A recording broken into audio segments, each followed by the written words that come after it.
A third city-state was officially created in 1982. That city-state is called the District of Columbia and is located on 10 square miles of land in the heart of Washington. The District of Columbia flies its own flag and has its own independent constitution. Although geographically separate, the city-states of London, the Vatican, and the District of Columbia are one interlocking empire called Empire of the City. The flag of Washington's District of Columbia has 3 red stars, one for each city-state in the 3-city empire. This corporate empire of 3 city-states controls the world economically through London's inner city, militarily through the District of Columbia, and spiritually through the Vatican. The Constitution for the District of Columbia operates under a tyrannical Roman law known as Lex Fori, which bears no resemblance to the U.S. Constitution. When Congress passed the Act of 1871, it created a separate corporate government for the District of Columbia.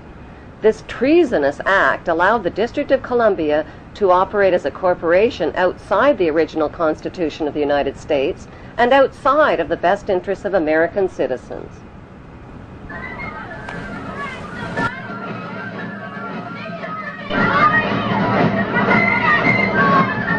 A sobering study of the signed treaties and charters between Britain and the United States exposes a shocking truth.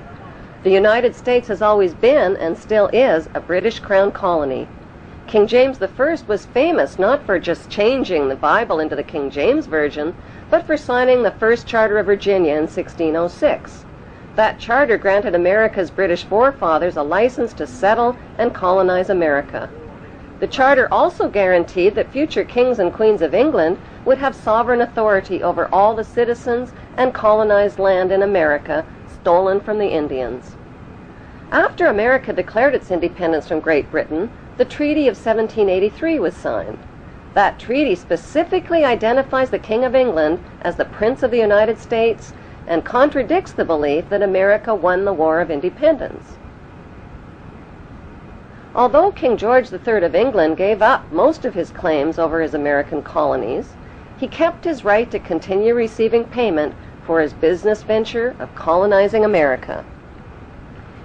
If America had really won the War of Independence, they would never have agreed to pay debts and reparations to the King of England. When Congress passed the 13th Amendment to the Constitution, the U.S. President was made subservient to the King of England.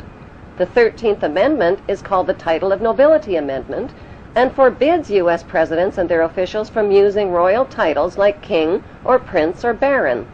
For some mysterious reason, the 13th Amendment, which was ratified in 1810, no longer appears on current copies of the Constitution. America's blood-soaked War of Independence against the British bankrupted America and turned its citizens into permanent debt slaves of the king.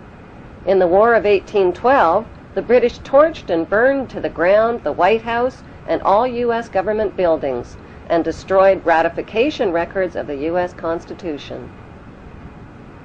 1 century later, a corrupt U.S. Congress committed the biggest theft in world history.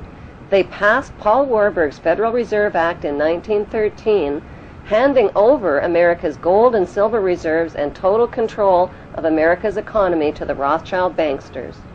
Most Americans still believe that the Fed, or Federal Reserve, is the government. It is not. The Fed is a privately owned banking system whose majority Class A shareholders are the Rothschilds, Warburgs, Kuhn & Loeb, J.P. Morgan, Rockefeller, Israel Seif, and the Lehman Brothers. This private banking cartel is the Fed and is never audited and never pays taxes. They print and design America's money, which displays their symbols of an Egyptian pyramid, a Masonic all-seeing eye, and the words "In God We Trust." Who exactly is the God they trust? They also collect American taxpayers' money through the IRS. Then they loan it back again with interest to pay for roads, bridges, and other public works.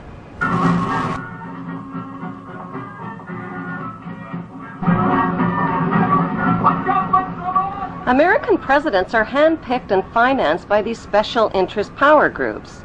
Like George W. Bush, John Forbes Kerry, whose initials are JFK, is a member of Yale University's Skull and Bones Brotherhood. The Forbes part of John Kerry's name identifies his descendancy from Captain Robert Bennett Forbes, who was a drug runner, for the Rothschilds' opium drug trade with China in the 1800s. Most U.S. citizens believe that the United States is a country and that the President is the most powerful man on earth. The United